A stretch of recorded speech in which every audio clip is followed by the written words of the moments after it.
afternoon, everyone. My name is Anita, and I'm the Associate Director of Alumni Engagement at the university. And I'm delighted to welcome you to the 11th event in our popular Liverpool Leaders series. This series has been running for just over 2 years and has been a great opportunity to welcome back some of our truly inspirational Liverpool graduates who are leading in their field.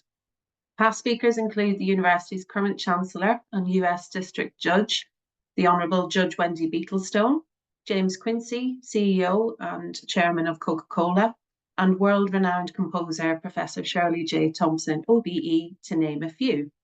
If you have missed any of the previous events, don't worry, you can watch back online, and a link has been posted into the chat for you to view these at your leisure.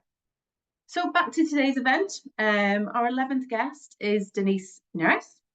Denise studied law and graduated from the university in 1997. She is a lawyer, entrepreneur, business coach, TV presenter, and also one of our 2023 Alumni Award winners. Denise has a fantastic story to share, and I want to thank you again, Denise, for taking the time out your very busy calendar to join us today and share your story.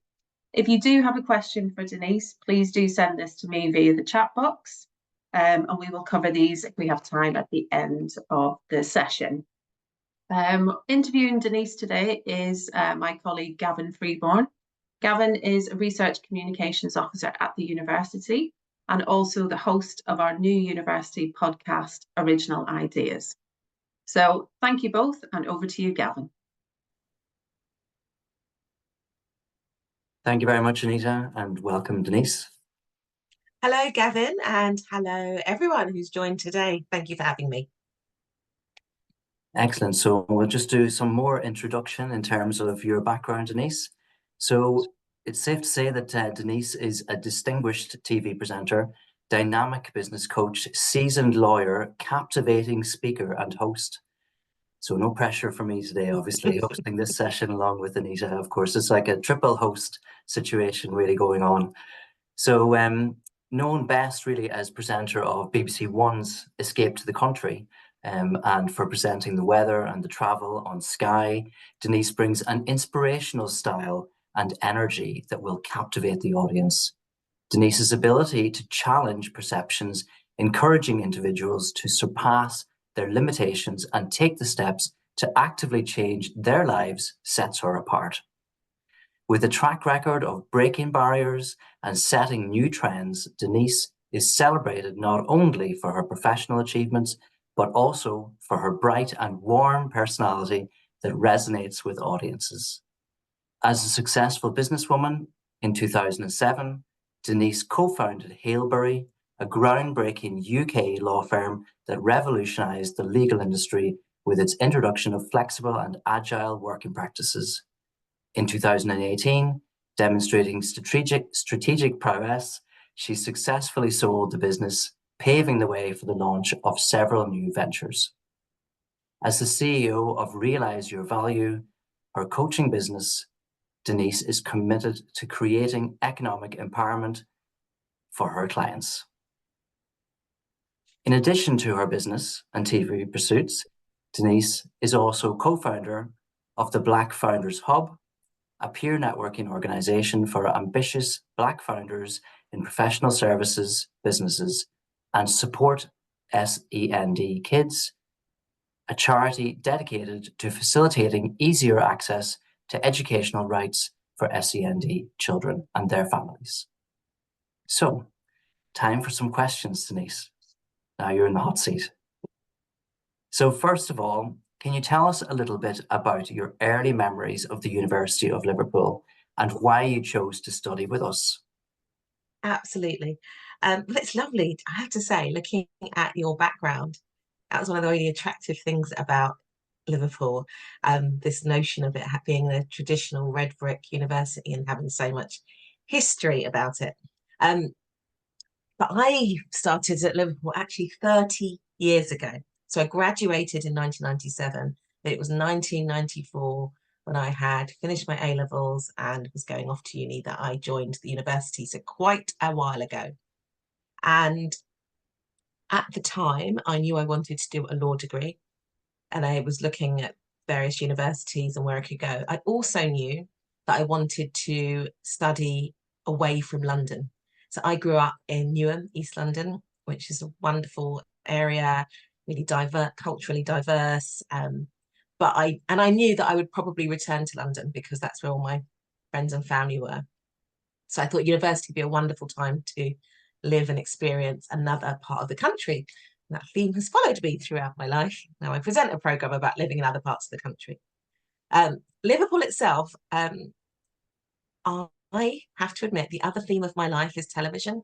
And back in the 80s and 90s, there was a programme called Brookside, which was Liverpool's very own first soap opera before Hollyoaks, people. It was amazing. And I used to love watching that. And there was something about the heart and soul of the people that I really loved. I also read a lot of books about Liverpool. So for some reason, I had a lot of links with the area. But I will be honest, I did also apply to Cambridge and they turned me down. Can't believe it. What a mistake. But honestly, it was the best thing because I had my place at Liverpool. I had just a good, warm feeling. It was the university that when I came to visit, I felt most welcomed and felt most like it was a place where I would enjoy living. And the legal course looked good as well. The law course looked good too. So it spoke to me. I tend to live my life that way, where if I make a logical decision and I make a heart decision as well. And it worked out. Brilliant. What a wonderful story.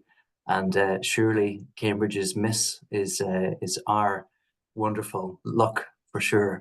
So can you tell us a little bit in terms of the people as well that you met, and are you still in touch with anyone from your time at the university?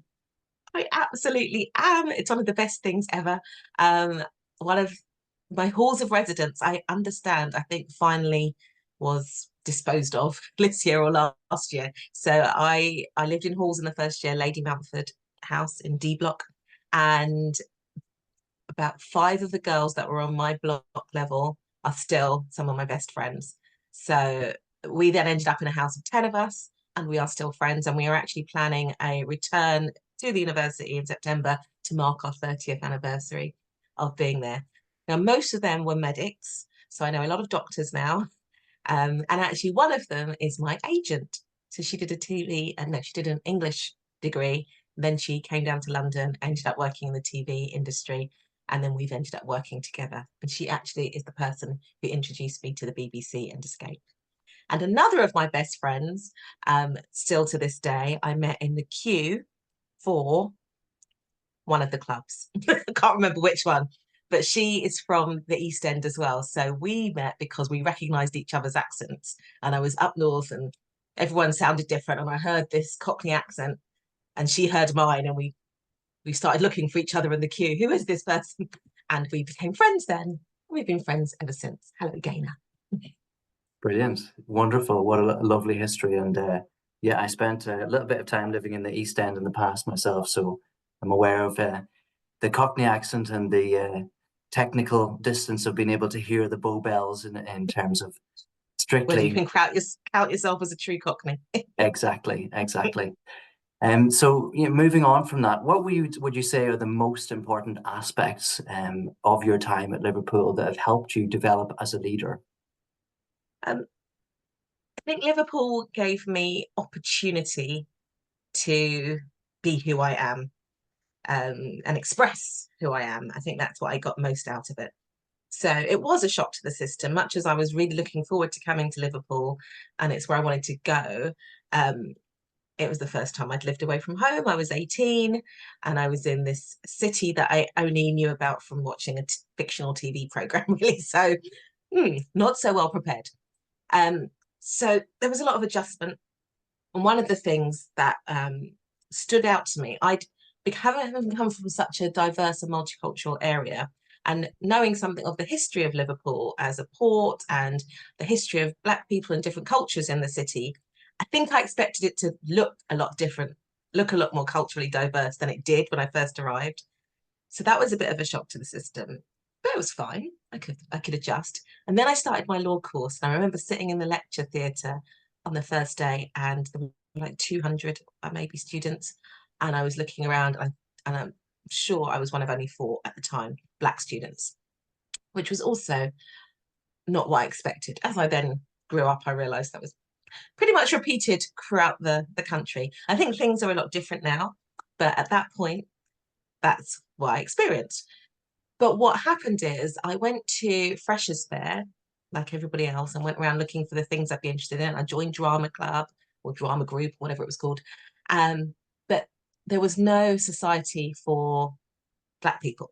That's what we'd say now. At the time, it would have been an African Caribbean society. So I saw all these other groups and societies, and I couldn't find one that I identified with in that way. So I started one with a friend who's also still a friend, Michelle Watts. She actually now lives and works in Barbados, which is where I also have a home now as well. So I met up with her recently. So if you're listening, this is one tip for you. Networking and making relationships, these things matter. They do last. Find people, get to know them. Michelle and I had a conversation. She was studying politics, I think, and decided to just start our own society. So that meant that from pretty much day one of joining Liverpool, I put myself into a leadership position of setting up a society. I was the secretary, she was the president. And do you know what? I've been tidying up lots of things in my house, and I'm a hoarder. I keep old paperwork, and I found some of our old meeting notes from the we called it the Afro-Caribbean Society at the time.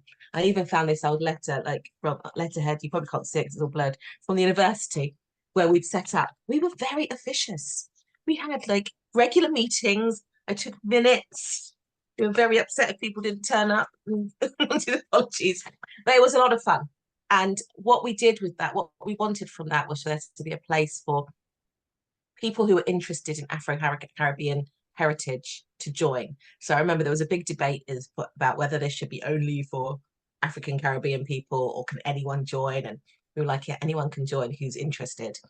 We would host events, we would visit other universities, societies, we would host debates, we would raise funds for charities, and we ran a couple of big events that we called Raw, which were kind of performance nights that we did for charity. So it gave me a lot of fun. And one of our aims in doing it was also to connect with the community. So it meant that we worked a lot with people who just local Liverpudlians and people from John Moores University. So it was a real opportunity to connect. So I'd say that was the biggest thing that I got from being at Liverpool. And on the law course, somehow, I'm not sure how to this day, but I managed to get through my first year loving law and really being just loving all the teaching. And I came out of the first year with an award, a Bromley Award for doing well in one of the exams. And I still don't actually know what I did to get it, but as a student in my first year, that was such a boost to my confidence. And the second year became really hard and challenging for me. And I think having had a pat on the back in the first year, that was a real pivotal moment to just keep me pushing on. Long answer. Definitely, on all sides, and obviously the university having hundreds of societies, it's such a big part of the university and so important, and that opportunity to network, as you say, and I have to say, being from Ireland originally and having an interest in Irish and African mixed heritage, I've actually been to Jamaica, and researched around that area, and previously lived in Brixton, in London as well. So quite connected to the Caribbean, Afro-Caribbean, society, and I would be there.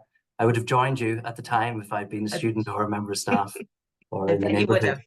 Exactly. So, moving on to your inspiration growing up, that would be quite nice to hear. Who were the inspiring leaders that you looked to, or it could be anyone really that inspired you, in any capacity. Yeah, absolutely. The number 1, 2, and 3 of my family. So my parents, they came over to England my dad's from Barbados, my mum's from Dominica, both Caribbean islands, and they came over where they were children. And then slightly edging them is my grandmother, my maternal grandmother, so my mum's mum. because she was a true force of nature. We only lost her a couple of years ago. So she was pregnant at 15 in Dominica, and that was with my mum, who's her eldest child, and then left her baby with her sisters and her mum and came with my granddad to England when she was like 17, got married here, and then had 7 more children. So all my uncles and aunties. And my mum was brought over when she was 9. And my granny went from kind of that beginning to, she was a parent governor. She was a staunch Catholic. She was very into education, and she was, I'd call her a community leader.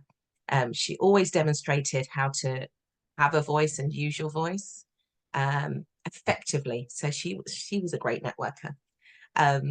And she would host events, and she was very much into bringing the community together.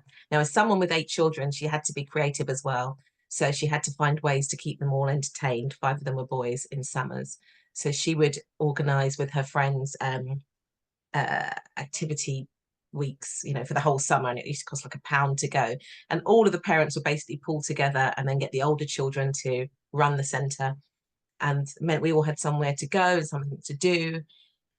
And she just ran so many community events. One of the things she always did was put on events that would share our cultural heritage. So growing up, myself and my brother and some of my cousins were always being brought out to read, share a poem, dance, perform in some sort of way. And I think that just stood us well. So she's been a huge inspiration. She was a great listener and a good laugh.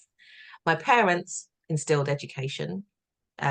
They worked really hard in the NHS and London Transport. And looking at those 2 generations, they were able to work, buy properties, raise families from their beginnings. So it leaves you with a legacy as the grandchild of, wow, I better do something then, because if they can do all of that and then they've given me these opportunities, what am I going to do in the world? But in a nice way. Not, it was never imposed on me, but you kind of feel that gratitude. So those are my main inspirations from family, and the others at university. So I was thinking back to these times, who inspired me then. At university, I had a poster of Martin Luther King, Dr. Martin Luther King, on my wall. The "I Have a Dream" speech still means so much to me, because I believe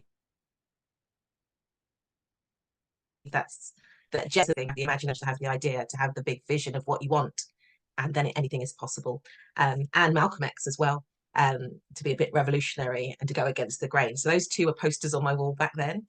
And then all the way through, Oprah Winfrey to this day remains, I think of her as a mentor. She's never met me yet, but she's been a great guide. One day, 100%. One day, yes. Yeah, very inspirational, and yeah, almost sounds like your grandmother was setting the scene for the Black Cultural Archives that opened Yes, not that many years ago, of course, in Brixton as well. absolutely. And so sharing that culture is very, very important. And can you tell us a little bit about your career immediately after you finished University of Liverpool? Absolutely. So, as I mentioned, the second year of uni I found quite challenging. It was all the subjects that I didn't love as much. So to dig deep, and also I was really enjoying my time outside or studying at that point. So at that point, I remember thinking, I'm not sure that law is going to be for me. I don't know what I'm going to do at the end of this. But I applied. What I did do, and a message I would again share, I think, as I use it as a guide through life, is think about what I was enjoying, what I really wanted to do. And the things I enjoyed were family law and intellectual property law, which don't sound like they're related or could mix. But it gave me a guiding light. Those were the 2 things I really liked. So I looked for firms that were offering, that had departments where I'd be able to practice both if I got a placement. And I also looked for law firms that would pay for my year at law school, because that was going to be a challenge, paying for that. And I was lucky enough to get I got 1 interview, and it was for a firm called Charles Russell, and they're now called Charles Russell Speechlys, back in London, who have a big private client department. And so they had a big family law department, but they also had a really good commercial law department, which meant they did intellectual property, which is like copyright, trademarks, all those things, for anyone who's not in the legal department listening.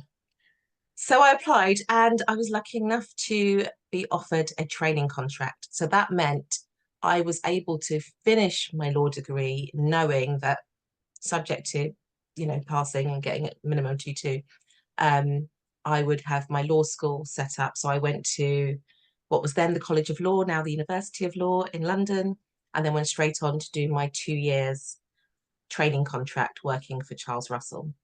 And so I qualified as a solicitor in 2000 and joined the role of solicitors. I worked there as a commercial corporate lawyer for just under a year as a newly qualified lawyer. And what I knew quite quickly, having trained, was that what I enjoyed again was actually really getting to know clients. And working in a law firm, clients come to you, you support them, and then they go away again. And what I wanted was to be there for the before and after. I wanted to know how they got to where they did and what happened after we'd advised them, because we were doing corporate law. So a lot of agreements and mergers and things like that. So I left and I went to work for Sky Television as an in-house lawyer. And I joined them as a junior lawyer, just wanting to learn and soak up information. And it fulfilled everything I was looking for, because we were a very small legal department, relatively. We were about 20 lawyers. And therefore, I got to know lots about the business in all of its aspects, which was amazing. Brilliant. And I think that leads nicely on to our next question. And, obviously all of this as well just translates into how much of a true people person you are, and that connection with the people. So you work on such a wide variety of things, Denise. How do you plan your time to fit everything in? Such a good question. I wish I had a brilliant answer for you. Honestly, it's a bit hit and miss sometimes. Sometimes I can't pretend. I cannot be someone who sits here and goes, oh, I do it all and it's amazing and easy and I like a swan gliding along. No, sometimes I drop a few things, okay? If you're someone who wants to try and do lots of things, it is a juggle. And we all know if you try and juggle too much, you're going to drop a ball sometimes. What I've learned, however, over time is that it's mind management more than time management. So I just have a regular practice of reviewing what I'm doing all the time and understanding that different things will be a priority at different times. So my job is to decide what the priority is and then decide what I'm going to let go of and continue. And that's a continual process. So you don't just decide and then that's it. And so I have a weekly kind of review of my week. Even when I do that, sometimes I'm still like, how did I miss that? I actually looked at my calendar. It also requires a lot of help, so you can't do it on your own. Any of the things I've done, my husband, my family, my parents, I talked about, my grandmother. Currently, I have an assistant. I have my PA, and clients and people I work with are wonderful. So today is a prime example. Originally, I thought I could do this tomorrow. And then I have an 11-year-old son and got the message from school, oh, sports day is on the 19th. And I really need to be there. It's year 6, it's the last sports day. And you were all very kind and let me shift this to today. So you just got to flex with it. But you have to be honest with yourself. I have to be compassionate with myself about what I can do and what I can't do. And I've had to learn really to say no to some things. And I've learned the hard way. So I have got to points earlier in my career when I was working in the city where I got physically ill from working too long, trying to do too much, and ended up hospitalized. And I know many people who've got to that kind of burnout stage in corporate culture, which is why, even though it seems like I do a lot now, I do it all under my own steam. So I make sure I have rests, I make sure I take breaks, I make sure I know when to say no, and that I can be okay with that. So it's a process. Yeah, definitely. Thank you for those reflections. And self-care is really, really important, because you can have the best career in the world and you can make the most money in the world, but if you don't have your health, you don't have any wealth, really, as the saying goes. So how do you continually drive high standards at the same time and make the big decisions in your career, Denise? Yeah, I thought that was an interesting question. I'm looking at my notes. I had to reflect on that. I was thinking, high standards. do I have high standards? And I do. But the highest standard I have for myself is to continually be looking for gratitude for what I have, and then where can we improve? So one of the things I think the reason I found this tricky is because as a lawyer, it's kind of part of the culture of being a lawyer and that training. And I know it turns up in other professions that you can be looking for perfection. So high standards can actually mean something that can become quite toxic. Like if it's not perfect, then I can't enjoy it. And there's a lot of anxiety attached to trying to have these sometimes impossible standards. So what I do now is do what I call messy, imperfect action. So I'm just taking action. I'm doing the best I can do, and I'm going to learn as I go along, and I'm going to bring that compassion. I'm going to try again. So intention is important, but compassion, because when we're trying to be perfect all the time and to achieve these high standards that we set for ourselves mostly, we can create a lot of anxiety that we don't need instead of really just enjoying. So that's the highest standard I set for myself, like that mind management of, can you just enjoy this? Enjoy Yeah, this moment. Isn't this great exactly. that you get to do that? I could moan about the travel and the this and the juggle and the how many things I have to do, or I could be really grateful that I get the opportunity to do all of these. And I can continuously remind myself that it's always a choice. I can just stop doing it all at any time. And that relieves a lot Exactly. of pressure. Yeah. Gratitude is definitely a big part. Yeah. And I suppose people talk about the 80-20 rule. That's my other one. Yes, the 80-20 rule. So I did, yeah, that was my final one to share. The Pareto principle. So focusing on the 20% that makes the difference. So as a practical tip for anyone, I kind of weekly look at what's actually in my diary, but also what I intend to create for that week. Like, what do I want to get out of that week? What do I want to do? And then I look for priorities, like what's actually the most important. And that might be a week or it might be a season. So, for example, my son was doing exams over Christmas, so he was my priority. And I did less work and I turned some things down so I could be present and work with him on those things. I'm now in the season of filming. That's my priority, and networking. And so I'm doing lots of interviews and I'm going to be traveling a lot. And then I get to the autumn and the filming dials down, and I focus a lot more on kind of building the foundations of my business. So I know roughly those are my priorities in seasons, and then I move accordingly as I go along. Brilliant. It's a lovely way to manage things and schedule things. Mhm. So, what challenges have you faced in your career, or at least can you tell us some of the main ones and how you've negotiated these? Yeah. Um, so a few challenges. I think one of them that sticks out was actually when I became a trainee solicitor back in London, and learning how to advocate for myself in a world which was quite unfamiliar to me. It was a very traditional law firm. There were only 4 women partners of about 50 partners, and a lot of the partners actually had gone to uh, Oxford or Cambridge, and they were perfectly lovely, but I just felt very different.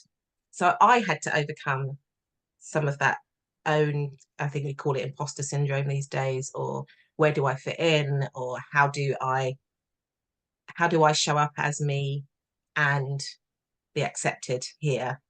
And that's something that I think we can all go through at some point in some ways. So that was a lot of internal work to do. Um, and then finding the best way to advocate for myself within that. So I went to that firm to do family and IP. I never did do a family lawsuit, and I nearly didn't do an intellectual property lawsuit. And I had to, when I realized that wasn't happening, I had to take action and go and speak to the relevant partners and advocate for myself and explain why it was so important that I got this role seat so that I could qualify into this area if I wanted to. So that's a challenge because there weren't, again, I hope things have changed a lot now, but there weren't so many outlets for discussing that. It was kind of eat or be eaten kind of atmosphere. And I had to rely on my family and talking to people. But I think that's where a lot of pressure came from. The second biggest was when I launched my law firm with a good friend who actually was a fellow trainee from Charles Russell. And she and I did it with no money and no funding, and with a lot of people thinking, well, saying, not just thinking, saying, oh, interesting. Yeah, how are you going to do that then? Because what we set up was a flexible working law firm in 2007. So in 2007, we were saying, hold on a minute, we're commercial lawyers effectively.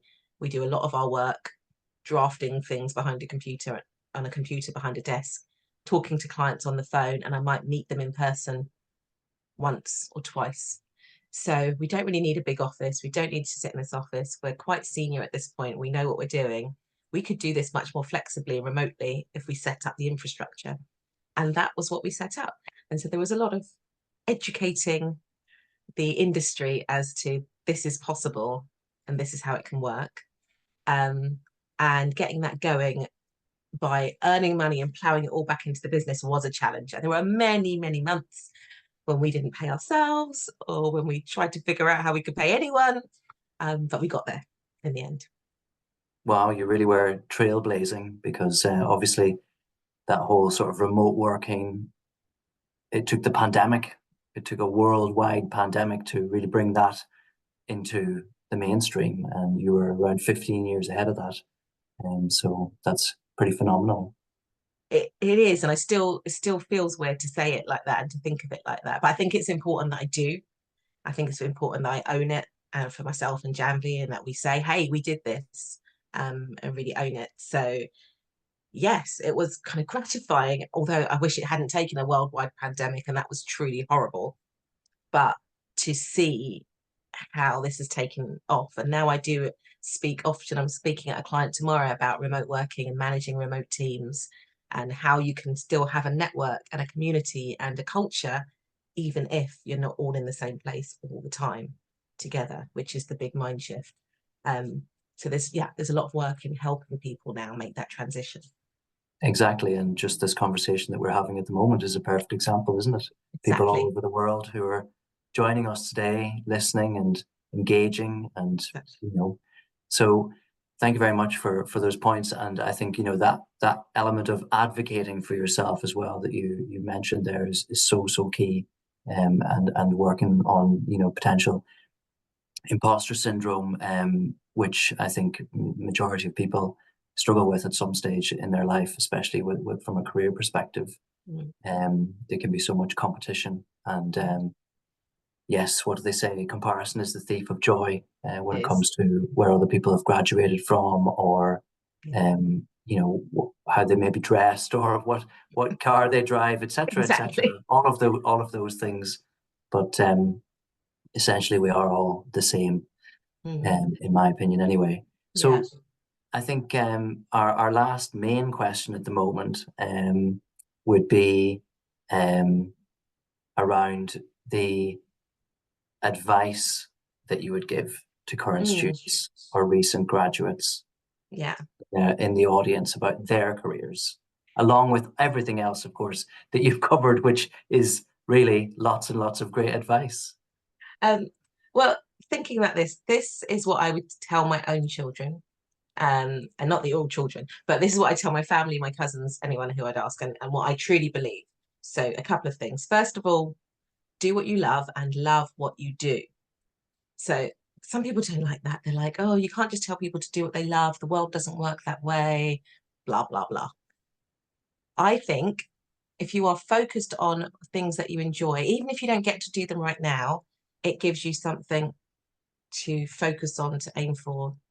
And figuring that out is something you can be working on, even if you don't know, if you're thinking, I don't even know what I love. And when you don't know what you love, you can still choose to love what you do. So whatever you are doing, look for something you can love in it.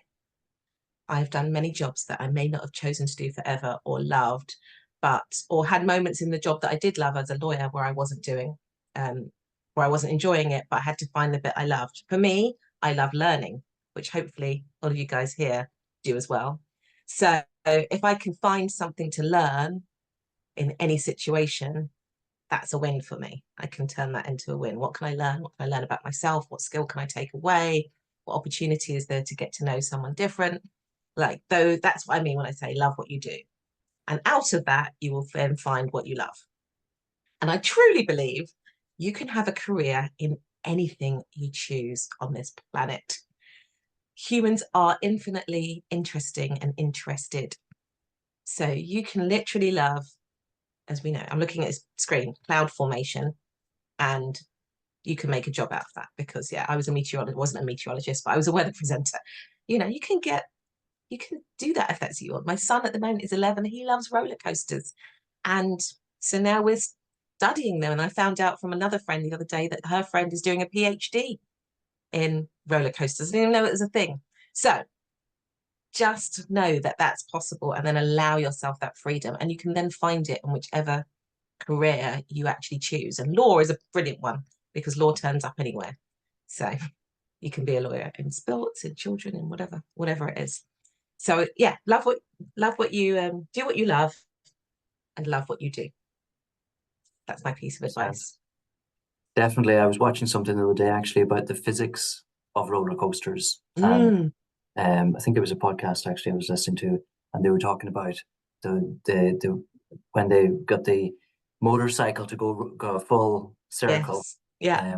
back in the day, and the actual physics that made that possible. So yeah, there's a never-ending array of opportunities. There are. And The physics is amazing, and the momentum that you need and how they work and they build, and there's all this terminology that I'm still trying to pick up. So I won't mess it up because my son will probably watch this back and be appalled. Definitely. So I think that open-mindedness and as you say, the small wins of what you can learn, and also the small wins, the medals that you can give yourself, whether it's a medal from the university or if it's a medal that you can give yourself for learning something new or achieving something that you can build upon. So that medal and challenge aspect as well. So Absolutely. I suppose And, that the and last one thing I would, more, yes, I sorry, was one going to more say, just if you on the have theme. anything If else it to add. doesn't exist, create it. That's what we can do well at Liverpool. If it doesn't exist, be the one who creates it. Excellent. We'll have to get that quote out somewhere, won't we, Anita? Definitely. If it doesn't exist, create it.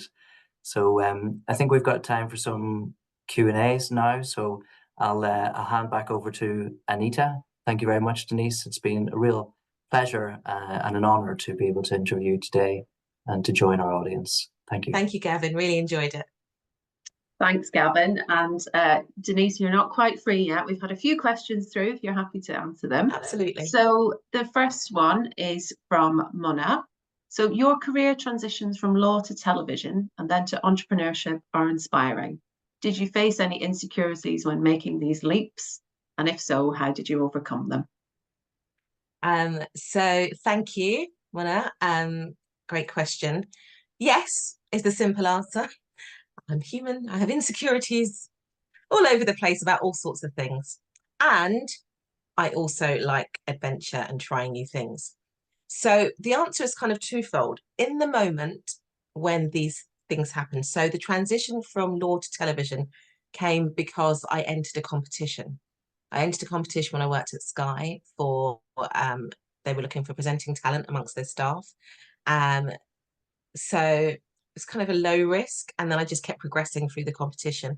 And then I was one of the winners. And so the big moment was when I was offered the chance to become a television presenter for my job, or leave my legal career, or stay in my legal career.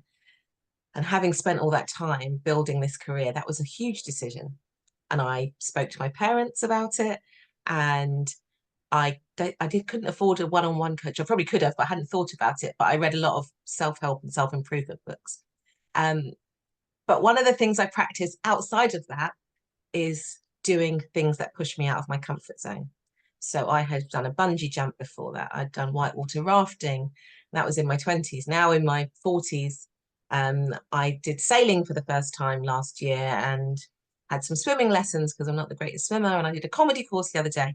So I'm constantly practicing that muscle of doing things that I feel are uncomfortable. So that when it comes to these moments, I can draw on that resilience to say, what's the worst that can happen? I try out this and it doesn't work, I can always go back to what I was doing before. Let's do it. So that is how I face those insecurities. I face them, I acknowledge them, they're there, that's okay. I practice for them. So I look for opportunities to be uncomfortable when everything's fine. And then I talk to other people so that I share what's the insecurities and then make a decision to do it anyway. Brilliant, Hope that great helps. advice there. Yes, that's fantastic. Thank you. We've got another question here from Stephen. So what are your ambitions that you would still like to achieve in your career? So many, Stephen. We're Great not done yet. question. How long have we got? So I took a long career break from television. I took 9 years off from TV when I had my son in 2013.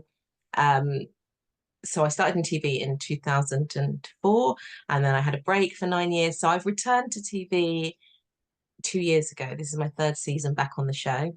So I have ambitions to do lots more of Escape. I'm now also on Morning Live, which is a daytime show on the BBC after the news. You can catch me next Monday. And that's great because I present there in my capacity as a lawyer. So my ambitions there are to make law more accessible in the way that we've got used to having TV doctors, in the way that we're now used to having TV money advisors like Martin Lewis. We need some TV lawyers who are accessible, who can help break down any myths and get people to understand the relevance of law. So that is one big ambition. The other one in the TV side is to do more programming in the Caribbean and abroad about property. So watch this space.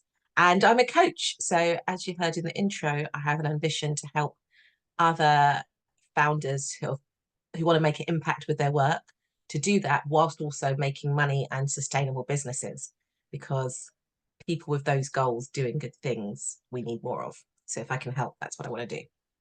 So that's 3 for starters. Yeah, well, that'll keep you busy, certainly. And this is a great question. If you were sharing qualities of Liverpool with someone who is not familiar with this vibrant city, what memories would you share to encourage them to visit or study here? I mean, Taylor Swift has probably done great business for Liverpool recently, but what would you add to that? Liverpool got its City of Culture status after I was at Liverpool, and I think that did so much. So I have no issue waxing lyrical about Liverpool. I have done since I've left. I took all my family back last year when I was grateful to get the award, and it was the first time my children had been. So I think Liverpool is a city with heart, soul, friendly, creative people, and it has an energy that you experience only when you have to come to the city. You literally enter, come out of Lime Street, and you're hit with this energy, and you think, where am I? What is happening? Is there a special event on? It's like, no, this is just Saturday. This is just people who, no matter what anyone else thinks or says, love life, love the city. And what I enjoyed about being a student at Liverpool, as I said, I really felt my experience was that I was able to integrate with the community, which I think is really important. So I didn't feel like I was on a university campus where I was away, locked away with only other students, and I never really experienced the city. No, we were fully part of the city. I even used to dance with the GCSE course of a local school because I was looking for somewhere to dance. So I was welcomed. If I knocked on a door and said, oh, can I join in? Can I get help? I was always welcomed in Liverpool. Down to the wonderful former Liverpool football player, John Barnes, who was still really massive at that time, used to be like drinking in the local bar. And I went up to him and said, would he come and be at one of our Afro-Caribbean Society events and donate a shirt? And he was like, yeah, sure, no problem. And then he turned up. I was so ready for it. I was being a bit cynical, like, oh, he said yes, but that was a bit easy. I'm sure he'll be too busy. He turned up, he supported us. He was really proud. So I think the pride in the city, the welcoming, the creativity, and that means there's opportunity to do things. So if you're looking for somewhere to do that, come to Liverpool. That sounds good. And it goes back to your earlier point as well about creating those opportunities if they're not there, or if you see something that's missing, just do it. That's excellent. Okay, another question if we've got time. Which current great leaders out there do you admire, and what is it you admire about them? My favourite current great leader is Mia Mottley, Mia Mottley. She is the Prime Minister of Barbados, and she is a force to be reckoned with. She's amazing. She's another former lawyer. She was also, I think, the finance minister before she became Prime Minister. She leads the party. She won actually the last election. I think her party did a clean sweep of all the seats, but she understands the rule of law and the need for balance. So then organised the parliament to make sure there was going to be a competing voice. And she has taken Barbados, a bit like Rihanna, like onto the main stage politically. So if you look her up, you'll see over the last couple of years, Mia Mottley is on the world stage with all the big G8 leaders making a stand for sustainability, climate change, reparations for the slave trade and the impact economically that's had on the Caribbean islands. And for an island which has less than 300,000 people on it, she goes that punch above the weight, and she speaks so amazingly. There's a lyricism and in-depth knowledge. Like, she knows what she's talking about. She knows her numbers. She knows her history. She has a strategy. She has a plan. And I just love all of that. She's phenomenal. So my favorite current leader, go look her up. Excellent. Thank you. That's another top tip. I think we've got time for one more question from Lisa. So could you tell us about your work with supporting kids with special educational needs, how you got into this, and obviously just a further comment, it looks like an amazing charity that is much needed. Yes. So another one, look them up, support send kids, it's .org, look them up. So that was born in 2020. In my own family, I'm the youngest of the 8 children I mentioned, my mum's siblings. My auntie Josie, who's the same age as me, has Down syndrome. So we've grown up in our family with someone with special educational needs. And my cousin had twin children, and her son has a rare syndrome called Kabuki syndrome. He's now 11, and one of my former employees at Helbury also has a daughter with a rare chromosome disorder. So when the pandemic hit, what I noticed was how appalling it was for children everywhere. They were suddenly at home, and it was real stark, the contrast between what you had or didn't have depending on your economic status. So I was blessed, and my son was blessed, and we had the computer and the broadband, and the teachers were there. But for children with special educational needs, firsthand, they were sent home with nothing. So they were going to school with specialist teachers, with specialist support that their parents had fought for to get them, and then they were just forgotten. There was no one to look after them, no one to give them an understanding. And it really hit my heart at that point. I was like, this is awful. What can we do? And what was worse is that because it was COVID, the legislation at the time was amended so that they didn't have to get the rights that they already had under legislation to special educational support. So instead of saying, you're the most vulnerable in society, we're in a pandemic, we're going to do the most to help you, they said, oh, local authorities, it's really hard, so don't worry about all those special things you had to do. And I just thought that was outrageous. And I didn't just think, I thought it, and my former business partner thought it, and a few other lawyers. And it turned out the more we spoke to people, the more we realized how so many families are dealing with this. They have someone with SEND in their family or close to them. So the charity is basically quite a few lawyers, people we knew in the legal world, providing support to parents and carers who are battling through the system to get rights for their children to get the education that they deserve and are entitled to under law. I'll stop there because I'm going to cough. But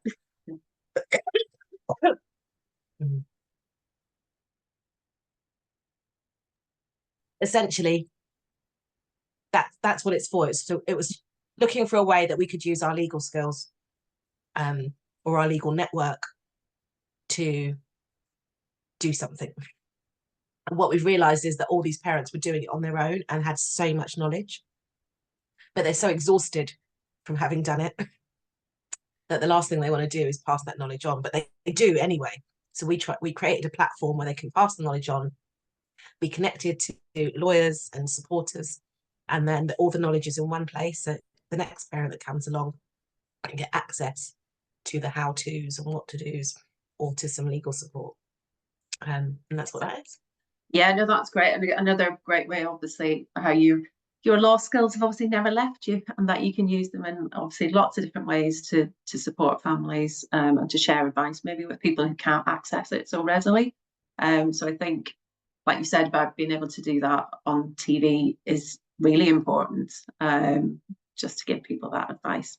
So I think that are all our questions, Denise. So just a final thank you to all our attendees this afternoon. The recording will be available on our website shortly. Thank you to Gavin for hosting and for asking all the questions. And a final thank you, of course, to yourself, Denise. We really appreciate you just taking the time. I'm delighted that we were able to fit in and adjust to fit your schedule. And it's just really nice to hear you talk about so openly and honestly about your experiences and to share that with our community. It just demonstrates the variety of journeys our alumni go on to, and that obviously a Liverpool degree, we'll take full credit. That a Liverpool degree can take you anywhere, obviously. Absolutely. Thank you very much for having me. It's been a pleasure. I love doing this. I do also like to see people in person, and as you can probably tell, I like to connect. So you can find me on I've got a website, denisenurse.com, or you can find me on LinkedIn.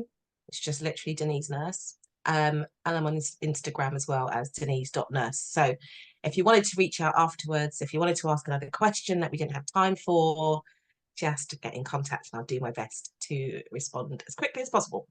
That's amazing. Thank you, Denise. And just a little trailer, Denise will feature in the next issue of our alumni magazine, which will be published next month. So our next Liverpool Leaders event will take place in September. We'll share some further details about our speaker closer to the time, so please keep an eye out your emails for that. And if you've got any feedback on today's event, please take the time to fill in the post-event survey that will be emailed to you. But a final little plug for our Original Ideas podcast that Gavin supports. So obviously it's a great way to get information about the university in different ways. It kind of talks about our amazing research discoveries and breakthroughs. So I'd recommend giving that a listen, and we'll include a link for that as well in the chat. But thank you again, Denise, and thank you to everybody. Enjoy the rest of your day, and we'll see you at the next event. Thank you. Thank you so much, everyone. Take care.